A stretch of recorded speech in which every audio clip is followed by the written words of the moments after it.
Did you wake up at 3 a.m. last night? I ask because you're not alone. Gloria, an 80-year-old widow living in a small cottage in Oregon, told me something quietly heartbreaking. For weeks now, she's been waking up at exactly 3:07 a.m. every single night. No noise. No nightmare. Just awake. Lying there. Listening to the silence pressing in on her like a soft, invisible wave. What's wrong with me? She asked one morning. And slowly, she began to fear her own sleep. But what about you? If you've ever found yourself staring at the ceiling in the dead of night, wondering why sleep slipped away, stay with me. Because today, we're gently peeling back the quiet layers of those early morning hours to uncover 6 powerful reasons why older adults often wake up around 3 a.m. And what your body, and maybe your heart, is really trying to say. We're not settling for surface answers. This isn't just about hormones or age. In this video, we'll explore the deeper forces at play, from your shifting biology, to your evening routines, to your emotional life after dark. You'll learn why sleep feels more fragile after 60. The small habits silently resetting your internal clock. And how to recover your most restful nights, naturally, compassionately, and without blame. Because sleep isn't just rest. It's a mirror. A reflection of your rhythms, your health, your memories, sometimes even your grief. So if you've ever woken up before dawn with a mind full of thoughts and a heart whispering for comfort, know this, you're not broken. And you're certainly not alone. This video is for you. So what's really waking us up at 3 a.m.? Let's begin with a quiet chemical most people forget. A hormone that once lulled you to sleep, but may now be quietly fading away. Let's talk about melatonin. Number 1. The forgotten hormone, why melatonin isn't working like it used to. Have you ever noticed how sleep used to feel like a gentle wave when you were younger, pulling you in, holding you through the night, and now, that wave seems to fade just when you need it most? That quiet shift often begins with a hormone most of us never think about, melatonin. Melatonin is sometimes called the sleep hormone, but really, it's more like your internal nightlight, a natural signal that tells your body when it's time to slow down, rest, and let go of the day. When you're younger, melatonin production is steady, strong, and deeply tied to your body's rhythm. As soon as the sun goes down, your brain gets the message, let's wind down. And by the time your head hits the pillow, melatonin is in full swing, gently keeping you asleep through the night. But as we age, something subtle happens. The brain begins to produce less melatonin, and it starts producing it earlier in the evening. That means even if you fall asleep easily at 9 or 10 p.m., your melatonin may begin to taper off around 2 or 3 in the morning. It's like your body gently letting go of the night. Too soon. And here's the part no one warns you about. Even the tiniest bit of light, like the glow of a street lamp outside your window, or the blinking numbers on your bedside clock, can suppress what little melatonin your body is still making. Take Harold, for example. He's 72, used to be a deep sleeper, and for most of his life never gave a second thought to his nights. But lately, he's been waking up around 3:15 a.m. He's not anxious, not in pain, just awake, as if his body decided the night was over. At first, Harold blamed himself. Was it his diet? Was he stressed? He even wondered, half-jokingly, if this was some kind of old man curse. But once he learned that melatonin naturally decreases with age, and that his body was simply responding to shifting chemistry, he stopped blaming himself. Instead, he made a few gentle changes. He dimmed the lights in his home after 8 p.m. He stopped checking emails and watching the news late at night. And each evening, just before sunset, he took a slow walk around the block, letting his eyes soak up the natural light, strengthening his body's internal clock. He still wakes up early sometimes, but now, he understands why. And that simple awareness has changed everything. Here's the quiet truth. Your body isn't broken. It's just changing. And when you understand the shifts, like declining melatonin, you stop fighting yourself. And start working with your body instead of against it. And sometimes, that's the most healing thing you can do. But melatonin isn't the only rhythm that's changing. There's something deeper going on beneath the surface. Your body's entire sleep schedule may be shifting forward without you realizing it. You may not be broken.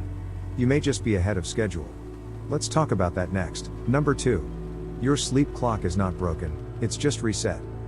There's something deeply comforting about routines, the quiet hum of life unfolding the way we expect it to.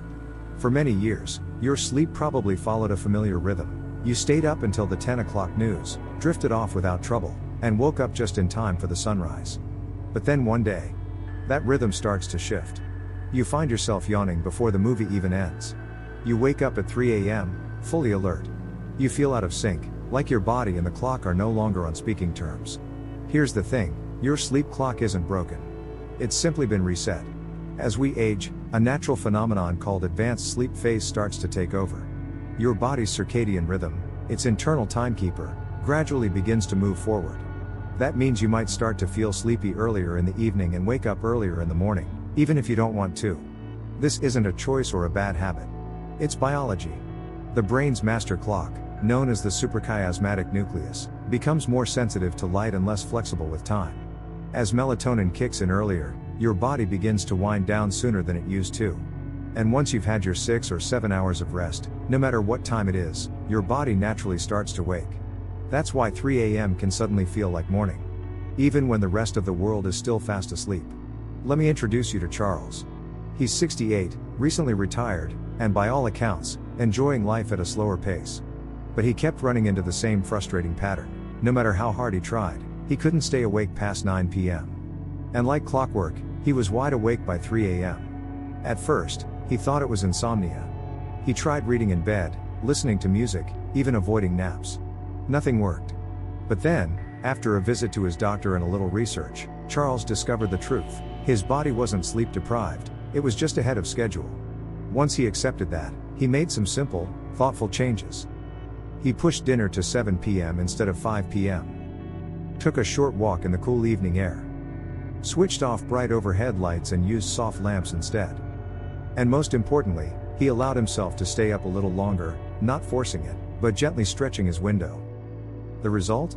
He now falls asleep closer to 10 p.m. and wakes up closer to dawn. The 3 a.m. wake-ups? Rare. And when they do happen, he doesn't panic. He knows his body is just following its own rhythm. And that's the lesson here. What feels like a problem may actually be a natural shift. Your internal rhythm is adjusting, not failing. And with a little patience and a few gentle habits, you can guide your body back into alignment with your lifestyle. It's not about controlling sleep, it's about partnering with it. But what if it's not just timing? What if something physical is tugging you out of rest at that same hour every night? Sometimes, the body doesn't just shift its schedule. It sounds the alarm, quietly, persistently, asking for attention. Let's talk about those signals next. Number 3. The body's silent alarms: pain, pressure, and pills. Not all wake-ups at 3 a.m. are emotional or hormonal. Sometimes, it's your body tapping you on the shoulder. Not loudly. Not with panic. But with quiet discomfort. A whisper instead of a shout. The truth is, as we grow older, our bodies become more sensitive to pain, to internal pressure, and to the side effects of medications we've grown used to. And those changes don't always show up during the day. They wait for the stillness of night. Let's start with something familiar: joint pain. You may fall asleep comfortably, but after lying in one position for several hours, the stiffness begins to build, especially in the hips, knees, shoulders. The ache grows, little by little, until around 3 a.m. It becomes just enough to rouse you. Then there's the bladder. As we age, the bladder loses some of its elasticity, and the signals become more urgent, more frequent, especially at night. It's not unusual to get up once or twice. But here's what many people don't realize. Once you stand, walk to the bathroom, and switch on the light, your brain often shifts from deep rest into light alertness. And returning to sleep? That becomes the real challenge. And then, of course, there are medications. Many older adults take pills to manage blood pressure, pain, or heart health. But these life-saving medicines can come with quiet side effects. Increased urination. Body temperature fluctuations. Dry mouth. Heightened sensitivity to sound or light. These may seem small on paper. But at 3 a.m., in the silence of your bedroom, they can feel very big. Let me introduce you to Eleanor. She's 76, active, and has always considered herself a light sleeper. But over the last year, she began waking at 3:30 a.m. like clockwork, restless and thirsty. At first, she chalked it up to aging. But something didn't feel right. Eventually, she mentioned it during a routine doctor's visit. Her physician asked a few questions, reviewed her medication schedule, and made a simple observation. One of her heart medications, taken right before bed, was slightly dehydrating and stimulating urination. Together, they adjusted the timing, taking the pill earlier in the evening, and encouraged Eleanor to drink a small glass of water before bedtime, not after. Within 2 weeks, her 3 a.m. wake-ups became less frequent. And when they did happen, she felt less alert and more able to return to sleep. Here's the quiet lesson. When your body wakes you in the middle of the night, it's not being difficult. It's communicating. It might be asking for comfort, or balance, or simply kindness. So instead of frustration, try curiosity. Instead of blaming age, listen more closely. Your body is wiser than you think, and it wants to work with you, not against you. But physical discomfort isn't the only factor at play. Sometimes, it's not the body that's waking you at 3 a.m. It's your routine, the small, unconscious choices that slowly shift your rhythm over weeks, months, or even years. Let's talk about those next. Number 4. The rhythm killer: how modern habits hijack your sleep. Sometimes, it's not age. It's not hormones. And it's not pain. Sometimes, what's quietly waking you up at 3 a.m. is you. More specifically, it's the small, everyday habits you've picked up over time, the ones that seem harmless, maybe even helpful, but are secretly hijacking your natural rhythm. We don't mean to throw our sleep off balance. But over time, routines shift. Dinner gets earlier. Evenings get quieter. And before we know it, our bodies start preparing for sleep too soon, and waking too early. Let's take a closer look. When you retire or slow down in life, your days become more peaceful, which is a beautiful thing. But that peacefulness can come with a hidden cost: less stimulation, fewer errands, fewer appointments, less sunlight, less movement, less social interaction. And your body? It starts interpreting that silence as a cue. It must be bedtime. Melatonin kicks in earlier. You doze off in the recliner during the evening news. You're in bed by 8:30 p.m. without realizing it. Fast forward a few hours, and there you are, wide awake at 3 a.m., because your body already got 6+ hours of rest. Let's meet Walter. He's 74, newly retired, and enjoying the slow rhythm of home life. But after a few months, he noticed a pattern: dinner at 5 p.m., dozing off by 8, in bed by 8:45, and then awake before the birds. He tried staying in bed, scrolling through his phone, even turning on the TV. But nothing helped him fall back asleep. After reflecting on his day, Walter saw what had shifted. So he made a few gentle changes. He added a light walk around 4 p.m. to re-energize the afternoon. He pushed dinner to 6:30 p.m. And most importantly, he made evenings a bit more engaging, reading by a warm light, listening to jazz, or even calling his sister for a short chat. Within 2 weeks, he found himself staying awake until 10 p.m., naturally. And those 3 a.m. wake-ups? Fewer. Gentler. Easier to sleep through. Here's the truth no one talks about. Your body craves rhythm. It doesn't need perfection. It needs consistency. Just like a child who sleeps better with a bedtime routine, your brain depends on daily cues to know when it's time to sleep, and when it's time to stay asleep. So if your habits have shifted without you noticing, that's okay. You can shift them again, with intention. But not all 3 a.m. wake-ups are physical. Or habitual. Sometimes, it's the mind that stirs. Not with worry. Not with fear. But with memory, emotion, and a longing that only surfaces when the world is quiet. Let's explore that next. Number 5. The midnight mind. What wakes your heart, not just your body? Some wake-ups have nothing to do with pain, hormones, or habits. Sometimes, it's your heart that wakes you. At 3 a.m., the world is still. The phone is silent. The house is quiet. And in that hush, something stirs, not in the body, but in the mind. You may not feel anxious. You may not even know why you're awake. But thoughts come anyway, soft, persistent, emotional. Memories long buried. Words left unsaid. People you miss. Let me tell you about Gloria. She's 80. Widowed. A gardener. A grandmother. During the day, she stays busy, tending to her roses, watching cooking shows, calling her grandkids. To anyone watching, she's doing just fine. But around 3 a.m., most nights, she finds herself awake. Not frightened. Not restless. Just there. In the dark. With her thoughts. And almost always, her mind drifts to her husband, who passed 5 years ago. She doesn't cry. She doesn't speak. She just remembers. Moments. Conversations. Silences. What Gloria is experiencing has a name, though most people don't talk about it. Midnight rumination, a gentle, introspective form of reflection that often surfaces in later life, when the distractions of day no longer cover the echoes of the heart. As we age, life slows down just enough for grief, regrets, unfinished thoughts, or deep longings to finally catch up with us. It's not depression. It's not anxiety. It's a form of emotional wakefulness. And it's more common than you think. Here's the quiet truth. The mind doesn't follow a 9 to 5 schedule. The heart doesn't keep time. And when the lights are low and the world outside sleeps, your inner voice may finally feel safe enough to speak. So what can you do? Gloria found comfort in a simple ritual. She placed a small journal beside her bed. When she woke, she didn't turn on bright lights or reach for her phone. Instead, she wrote. Just a few sentences. Whatever came to mind. A memory. A thought. A question. A line of poetry.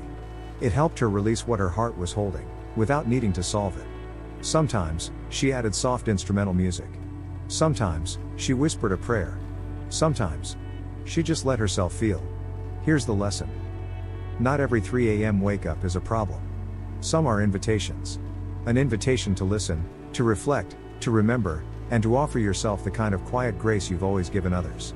You are not weak for waking with emotion. You are not broken for carrying a story. You are human. And human hearts have their own hours. So far, we've explored 5 powerful reasons why you might wake at 3 a.m., and what they might be trying to tell you. But knowledge is only helpful when it becomes action. So in this final section, let's pull everything together. Let's talk about what you can do tonight, simple, gentle steps to support better rest, deeper comfort, and more peace as you age, because sleep isn't just about closing your eyes. It's about caring for yourself, body, mind, and soul. Number 6. What to do tonight, a 5-step sleep recovery checklist. By now, we've uncovered 5 meaningful reasons why you might be waking up at 3 a.m., and perhaps for the first time, it all makes a little more sense. But understanding is just the beginning. What matters most is what you choose to do next. So let me offer you something simple, something gentle. Not a magic cure. Not a strict routine. But a 5-step checklist you can begin tonight, a way to care for your sleep like an old friend you're learning to trust again. Step 1. Dim the world an hour before bed. Your brain responds to light. Even small amounts of it. So in the last hour before sleep, switch off overhead lights. Use lamps instead, preferably warm and soft. Turn off the TV. Let your eyes relax. Let your body feel the difference between day and night. Open book emoji. Bonus tip, read a few pages of a calming book instead of scrolling on your phone. Step 2, keep a gentle, consistent sleep-wake time. Try going to bed and waking up at the same time each day, even on weekends. It might take a few days to settle, but your body craves rhythm more than you realize. Don't chase perfection. Just aim for consistency. Step 3, avoid caffeine and alcohol late in the day. Did you know caffeine can stay in your system for up to 8 hours? Even that afternoon cup of coffee could quietly nudge you awake at 3 a.m. And while a glass of wine might help you fall asleep faster, it can lead to shallow, fragmented sleep, the kind that breaks apart too soon. Coffee emoji. If you enjoy a warm drink in the evening, try herbal tea, chamomile or lemon balm are lovely choices. Step 4, right before sleep, or when you wake. If your mind tends to race at night, give it a place to rest. Keep a small notebook by your bed. Write down one thing you're grateful for, one thing that's on your mind, or simply, I am safe. I am resting. And if you wake at 3 a.m., try writing instead of worrying. It doesn't have to be profound, just honest. Fountain pen emoji. Many people find that this simple act helps them release mental tension and return to sleep more easily. Step 5, move gently during the day. Daytime movement, especially in natural light, can do wonders for nighttime rest. You don't need to run a marathon. Just take a slow walk in the morning sun, stretch your arms by an open window, or garden for 15 minutes in the afternoon. Sun with face emoji. This helps reset your internal clock and boosts melatonin production later that night. Let me share a quick story. A man named Peter, 76 years old, living alone, once told me, I thought getting older meant losing sleep. But now I realize. It just means learning to sleep differently. He started using this checklist one step at a time. Not perfectly, but consistently. And little by little, he stopped dreading the nights. He stopped blaming himself for waking up. And most beautifully, he started sleeping not just longer, but more peacefully. Here's the final lesson. Sleep in later life isn't about fixing yourself. It's about listening, adjusting, and choosing small acts of care, night after night. And if you wake up at 3 a.m. tonight, try offering yourself grace instead of frustration. Take a breath. Sit with your heart. Write if you need to. And know that rest isn't always about being unconscious. Sometimes, it's about being kind to yourself in the quiet. If you found comfort in this video, I hope you'll leave a comment and share one thing you're going to try tonight. Or simply tell us, I feel seen. Because you are. You're not just aging, you're adapting, evolving, and rediscovering what rest truly means. And that's a beautiful thing. Thank you for spending this time with me. Until next time, sleep well, and sleep kindly.